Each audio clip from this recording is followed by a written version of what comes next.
Welcome to the Key to Growth podcast, Home Services Marketing Unlocked, with me, your host, Jen McKee. Every week, I sit down with top marketers in the trades, from the brains behind $100 million companies to those scaling from 1 to 3, even to 10 million, breaking down exactly how they got where they are and uncover the secret to their success. If you're ready to grow your business and get real, actionable insights, you're in the right place. Let's unlock the key to your marketing success, starting now. Hey friends, it's Jen McKee, your host of the Key to Growth podcast. If you're a home service leader who's ready for bigger growth, stronger leadership, and more visibility in 2026, listen up. I'm hosting something brand new. The Growth Experience is a powerful 2-day conference happening right here in my hometown of San Antonio, Texas. This event is designed for you if you are an owner or leader who wants to scale smarter with profit-first financial clarity, stronger leadership and sales systems, real operational efficiency, how to use AI tools, and of course, modern marketing visibility that actually works. You're going to learn from incredible speakers, connect with the brightest minds in the trades, and walk away with strategies you can use immediately in your business. VIP spots will even get full content capture experience in two deep dive workshops on confidence, leadership, and storytelling. Tickets officially go on sale January 8th if you have saved your seat on the waitlist. Waitlist gets first access, best pricing, and early VIP access. So go to thegrowth-experience.com to get on the list. Trust me, this is a room you're going to want to be in. March 30th through April 1st, 2026 in San Antonio, Texas. See you there.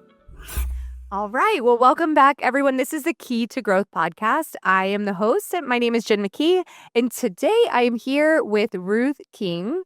If people are not familiar with who you are, will you just give us like a little intro into you? Sure. I started working in this industry in 1987.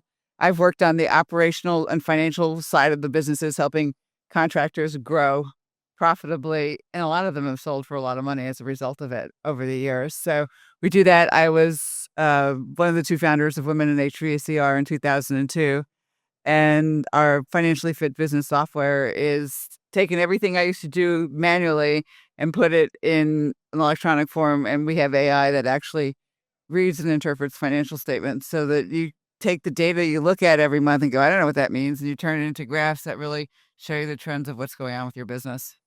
That's amazing. I have so many questions. I'm going to start, though, as a member of Women in HVACR and an extension of the marketing board. Let's start with that, because that's like makes you pretty iconic in the whole industry as being the woman who started this. And this is a massive organization now. Yes. I believe $55,000 in scholarships in 2025, which is incredible. The past president, Kristen Gallup, just told me when you started, it was one scholarship at $1,000. So what made you, how did you decide that was a need in the industry, and what was that like beginning like? Well, it was actually started at AHR in Chicago. Oh, perfect. Gwen Hosnick, who was the marketing director for HVACR business, and I were having breakfast at the Hyatt, complaining about the fact that there were no women in the industry at that point. And think about 2001, 2002, there really weren't a whole lot of us. And we said, we're going to do something about it. We did. And so now it's so easy for a group to stay connected through social media. Yeah. How did the group evolve? How did it evolve into the conference? How did it evolve into what it is now? Well, the first couple of years were pretty hard. I mean, there were very few women in there, and we searched and searched and searched and searched. We finally found a Canadian woman who was a tech to come talk at one of the conferences. In the beginning, we were working very, very closely with contracting business, and we did a lot of the work at the trade shows, and we had a trade show booth and things like that there. And as we grew, we finally split away from them and did our own conference. And then it just kept growing. It absolutely did. Yeah. I like to say Women in HVACR has one of the most different conferences. It's so fun. Well, good. I'm glad you enjoy it.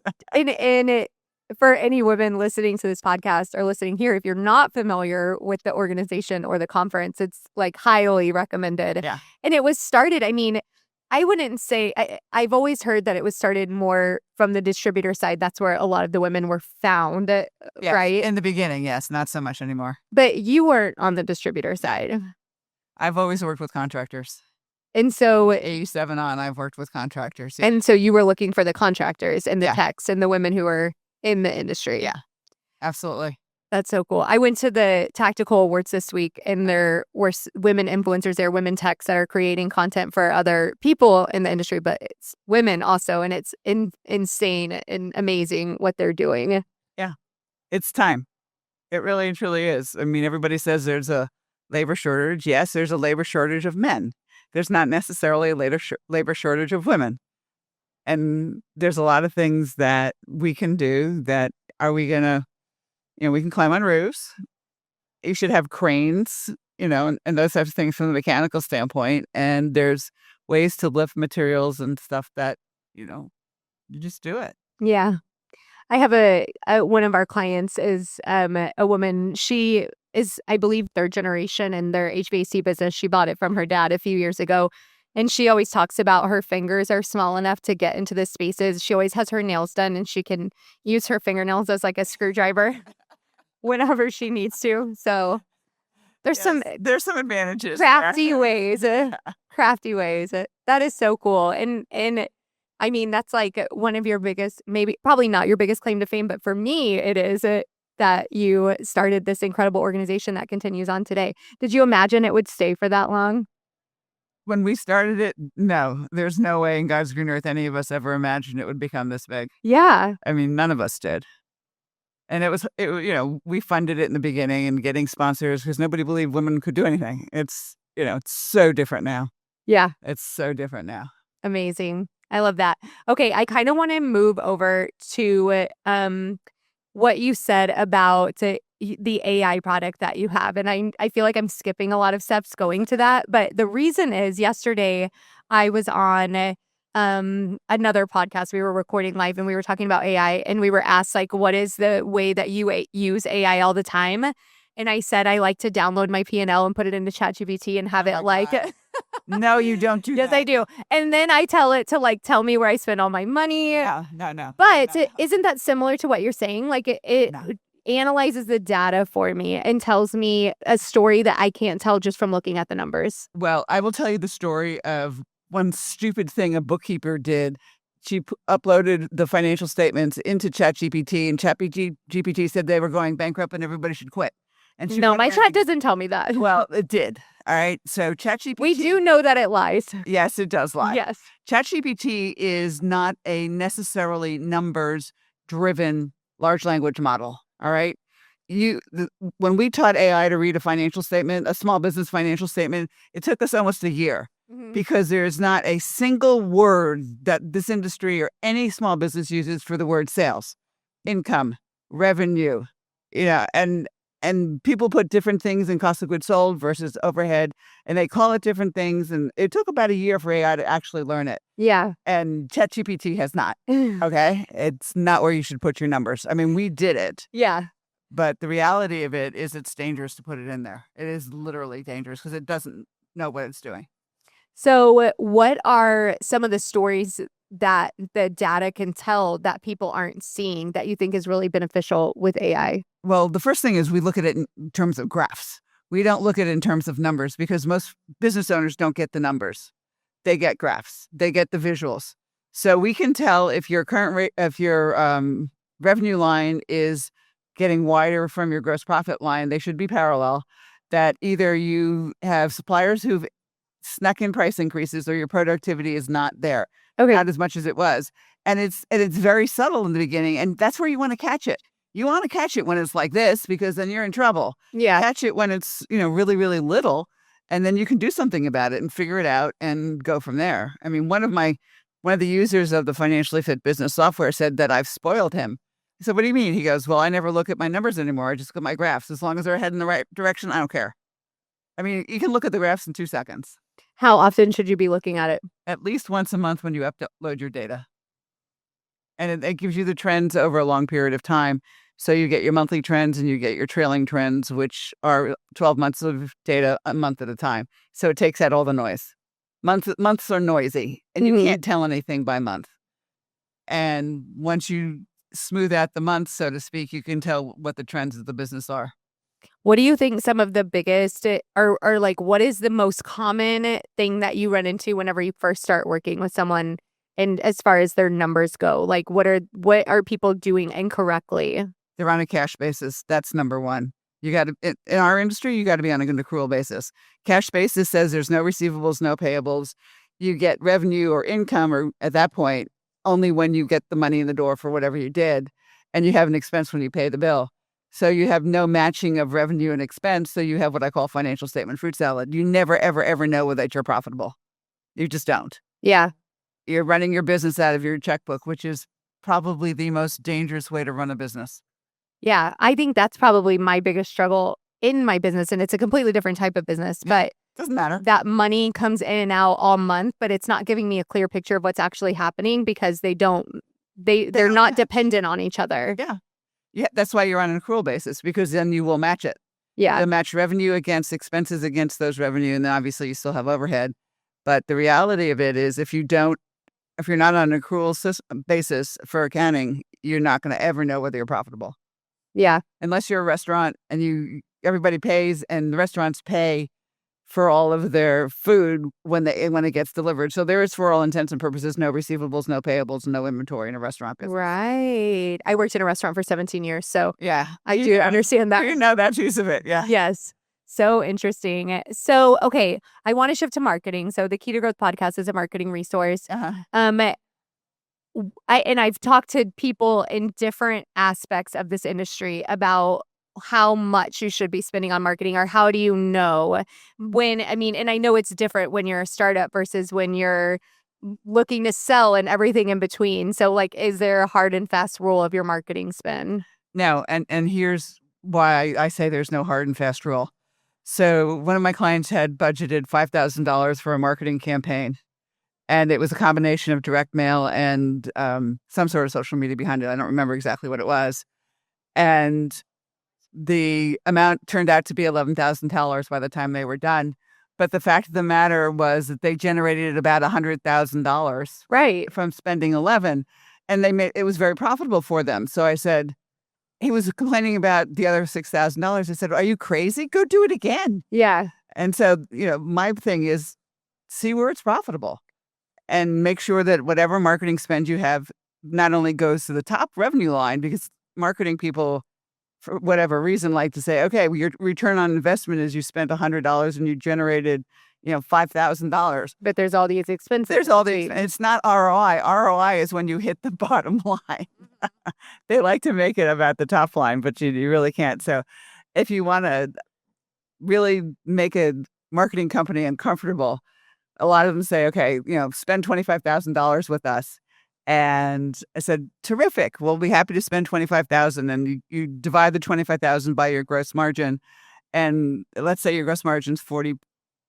No, we're going to do 10 because I can do that in my head. So, you spend $10,000 a month with us and your gross margin's 40%. So great. Are you going to guarantee me $25,000 in revenue from my $10,000 spend? Because that's what I need. And no marketing company will guarantee that. Because you can. You can't. Yeah. But the reality is they don't think about that way. They don't think they look at the 10,000. They don't look at the 25, which is what needs to happen from a revenue perspective to break even on that marketing spend at a 40% gross margin. So as a marketing company, I'm going to stand up for us for a second. That's fine. Not because you're wrong, but because it doesn't start with the marketing company not doing it. It starts a lot of times with the business owner not understanding what the number actually needs to be. Well, it's a very simple calculation. Take the spend, divide by your gross margin. That's what I call Ruth's rule number 2. That's perfect. And that will tell you what you need to generate based on what you spend. Yeah. To break even. And so when you're going into a new marketing campaign, that's the information that you have to give your marketing company. I agree. I actually need to make this in order for this to work out for me, in order for this to be profitable for the company. Right. And if you don't if you don't run that calculation, which takes 2 seconds on a calculator, Yeah. then you don't know whether it's working or not working. And the thing is, if it's working really, really, really well, like it was in this particular case, if you generate $100,000 and you spend 11 and it becomes profits, from there, the reality is you keep doing you keep doing it until it stops paying for itself. Yeah. So I think too, whenever I teach about social media, which is for marketing, there's also a point of it where you're testing, like you're making a really educated test that you have things that tell you that it could work and things that it might not. So like there's always going to be some spin that doesn't directly generate revenue. Yeah, that's in the profit margin. In terms of profitable dollars, let's not use margins. Let's Okay. use dollars. So you have to look at it.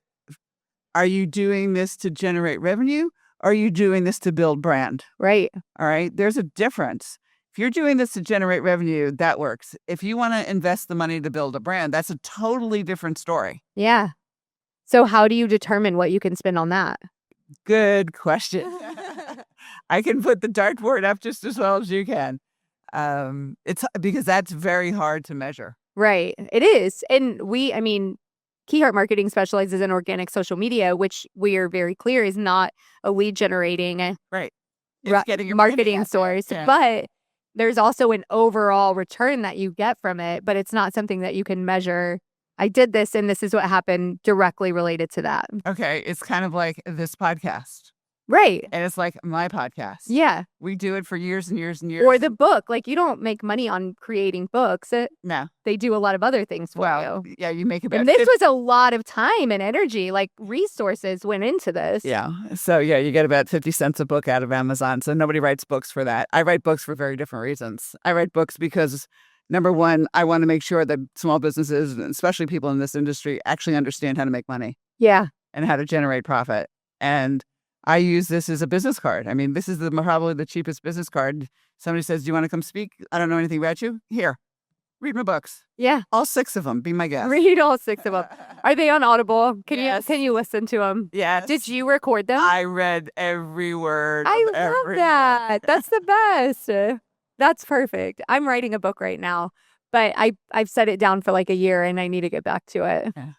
I wrote it starting somewhere between 4:30 and 5 in the morning. Yeah. Writing books for an hour or two every day. And that's how you have to do That's it. what I was doing because I get very distracted throughout the day. But I ended up stopping writing it because there was so much controversy around TikTok and TikTok was really prevalent in it. So I was like, I can't continue working on this knowing that I might have to rewrite it. And then I just haven't picked it back up. Well, when I wrote The Ugly Truth About Small Business, it was originally called Entrepreneurial Terror. And then 9/11 hit. Oh, and you had to change it. And the publisher said, nobody will pick up this book if you had the word terror in it. So we ended up having to change the book. Yeah.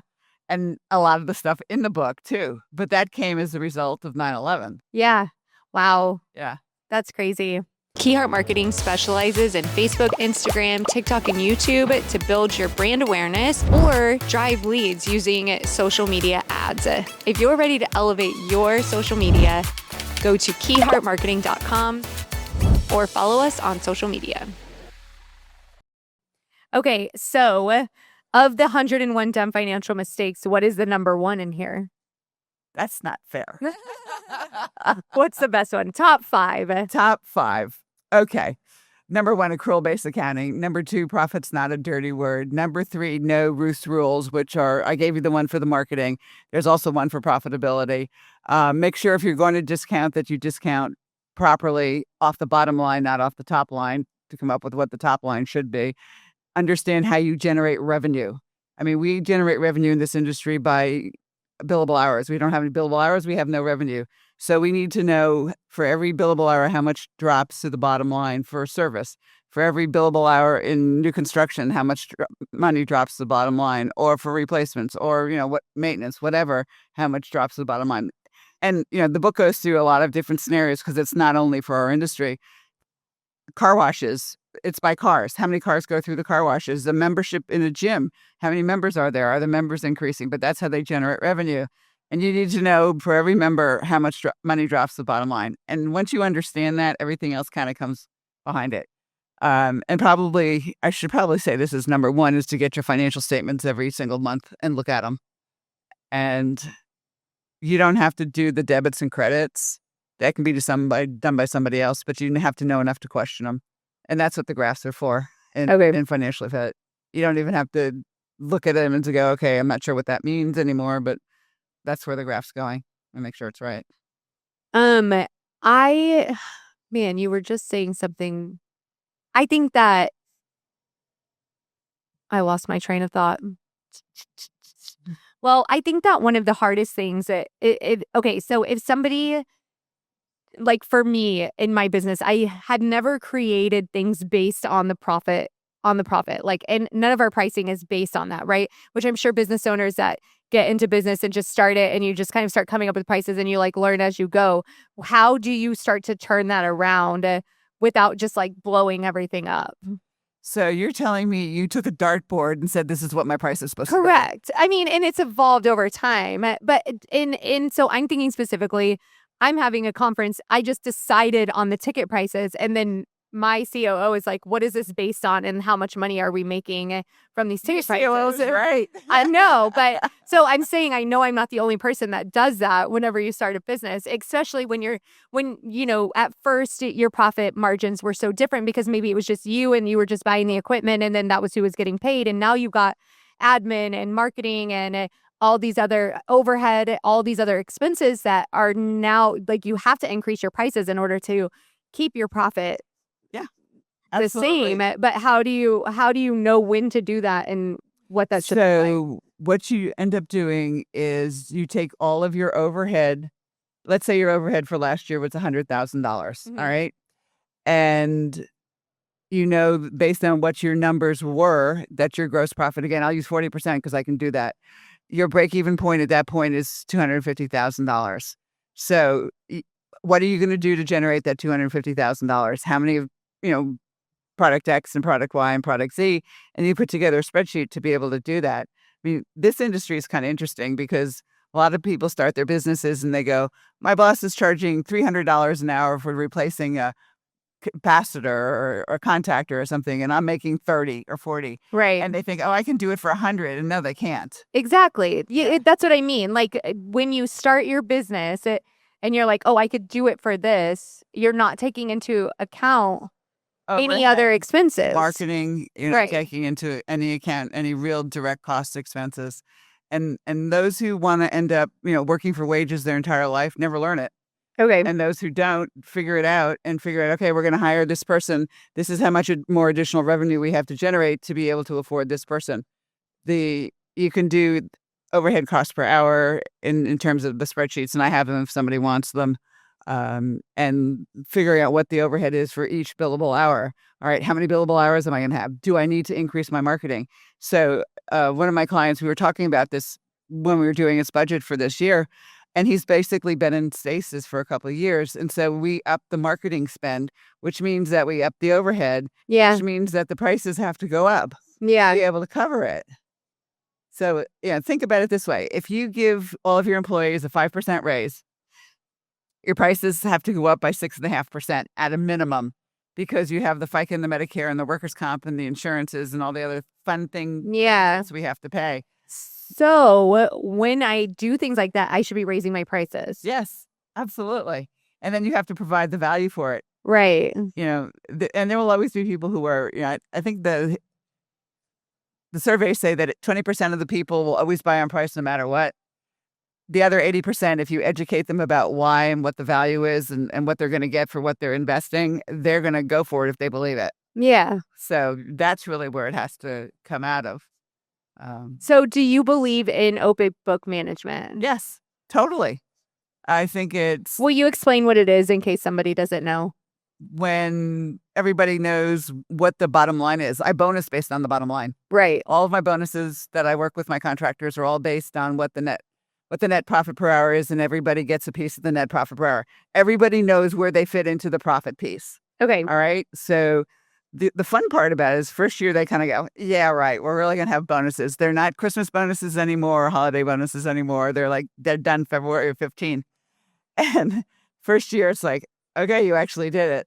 By the third year, they all understand profit. They all understand how the company makes money. They all understand what customers are and things along those lines.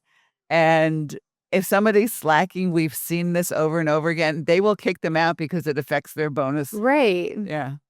So I it believe improves your culture. Yeah, improves your culture. Everybody understands customers. Everybody understands how they fit into the whole scheme of generating revenue. Right. And profit.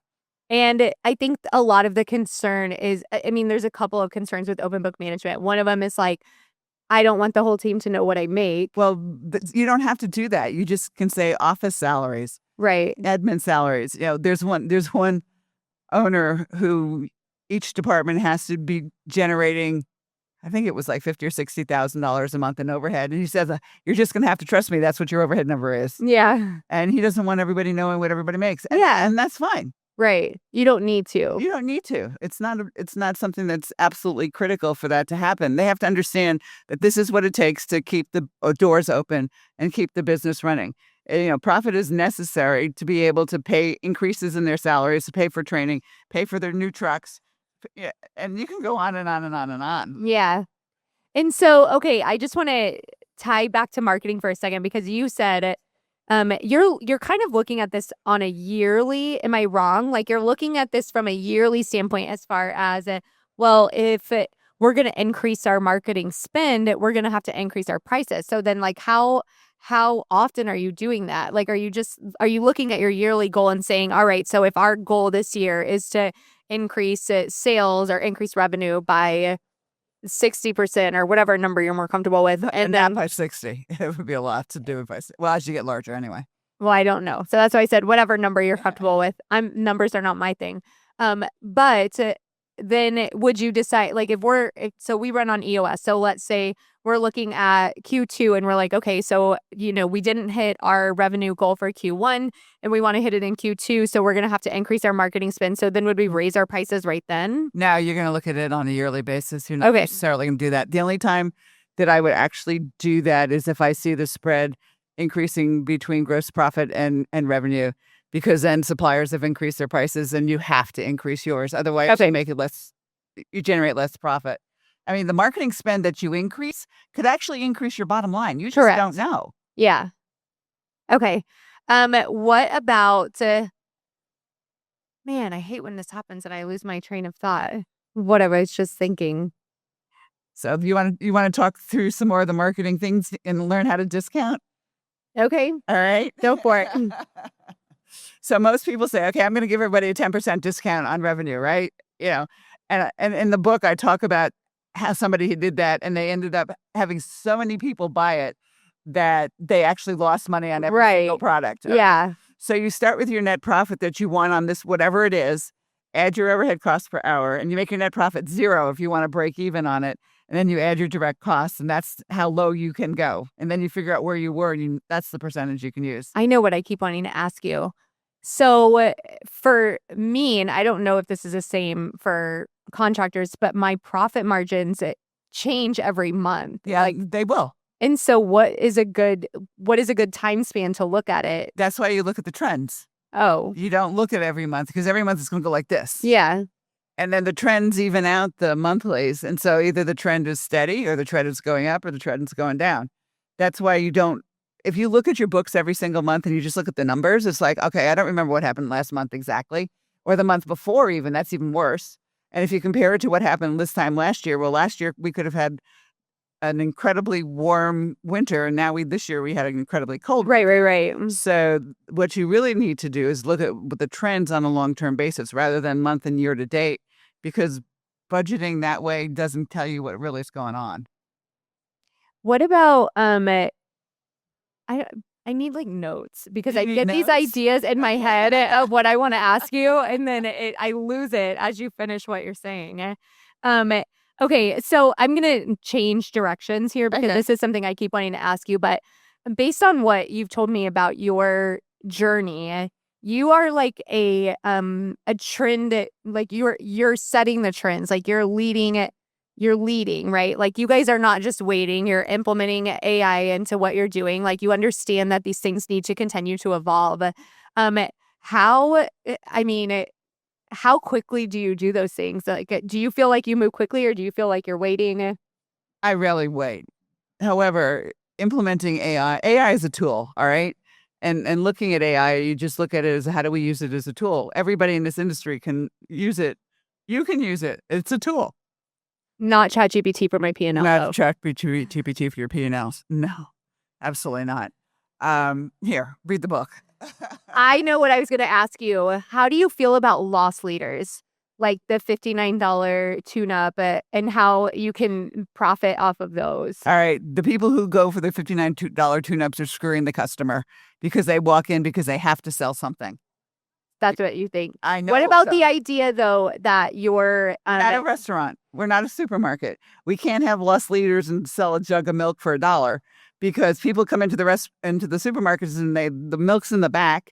Oh, I need this and I need this and I need this and I need this. And so by the time they got the milk is this little itty piece of what they're buying. So what can they do instead as like in marketing, you have freebies or like ways that you get in the door, ways that you bring people into your marketing ecosystem.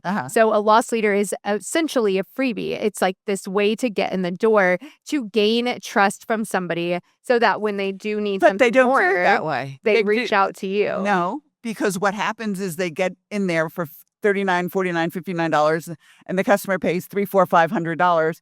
And probably is buying something that they don't need. So what do you think a better offer is? A better offer is let me understand why. I love going against the $59 an hour guys. I love it because do you want a tune-up or you want maintenance? Do you want somebody to come in and kick the door and go, yep, that's there? And then I say, do you really think somebody can come to your home, pay a service technician, drive their truck to your home for $59? And those who understand, they can't, and they know they can't. So do you really think that they're going to have to sell you something in order for them to pay for their time? So what's a better offer? So what's the better offer? The better offer is, here are the reasons why you need to do maintenance. You're going to save money on your utility bills, and I can prove that. And then longer equipment life, we can prove that. And you can prove all of those things, and they're either going to trust you or they're not. And there's going to be people who go for the $59 special and get screwed. And that's fine. They're going to be that type of people. They'll be the 20%. But people who really care will listen and be educated about it. I don't do that. I don't believe in that, as you can tell. As I said to Jen before we get started, I said, you may not like everything I have to say. It's okay. That's a good one. And then what about, we talked a little bit on this, but how do you determine spend for branding? So you can take a piece of every budget that you've got and decide what the long-term solution is going to be. For you and for me, it's the podcasting that we do. That's long-term. This stuff is long-term. Right. The speeches that I give a lot of times are long-term. I do that to give back to the industry because I will do two or three free speeches a year for associations and nonprofits, simply because I want to give back. But that's what I want to do. And you look at these types of activities, a lot of them are not necessarily dollar spend in terms of I'm writing a check for X number of dollars to do X, but they're a use of time, effort, and energy.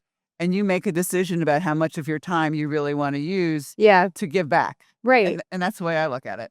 What about like long-term investments? And this is similar, but like for us, it's coming to a conference like this. For home service companies, it's being a part of their chamber, going into the community events, going to the local schools, giving back like that, which again isn't going to usually give you not initially. A great ROI, but I will tell you this. So a lot of times people ask me, I'm starting my business. What should I do to generate revenue?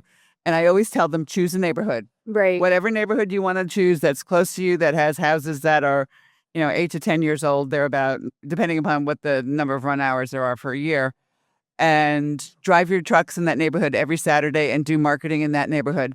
by the end of the year, they own that neighborhood. And that's basically, yes, you're investing the time and the truck dollars and everything else like that for a Saturday morning, 50 times. Yeah. But you start getting work in those neighborhoods as a result of it because you're doing the marketing in those neighborhoods and you're driving around in those neighborhoods. Yeah. Do you think that there's a different marketing budget for startups versus like percentage wise? Do you look at marketing budget as a percentage and say, if you're starting up, you should only be spending 10% versus 30% later? No, it depends upon how quickly you want to grow and how much you want to spend to buy your leads. That's a confusing answer. Well, it may be a confusing answer. It's the real one. I mean, I've known companies to grow, exponentially because they have the cash flow to be able to buy their leads. Yeah. And market and then just saturate a market. Right. And then there are others who can't. And so you do the stealth things. You do the, driving around in the neighborhoods. You go to the chamber meetings. You go talk to people. You get the referrals and you make sure you do things that way. And you're not going to, because you don't have the dollars to spend on X, on marketing. When should you start at least? I'm not going to give you a percentage, so don't. This isn't a percentage. But this is probably a question that I feel like you're going to rip me apart in. But so you just made me think of it. There's a lot of software companies, right, in this industry that are venture backed. They have a lot of money that they can spend in marketing. So they're basically losing money every year. What is that okay at any point? Actually, they're not. Okay. And here's the reason why.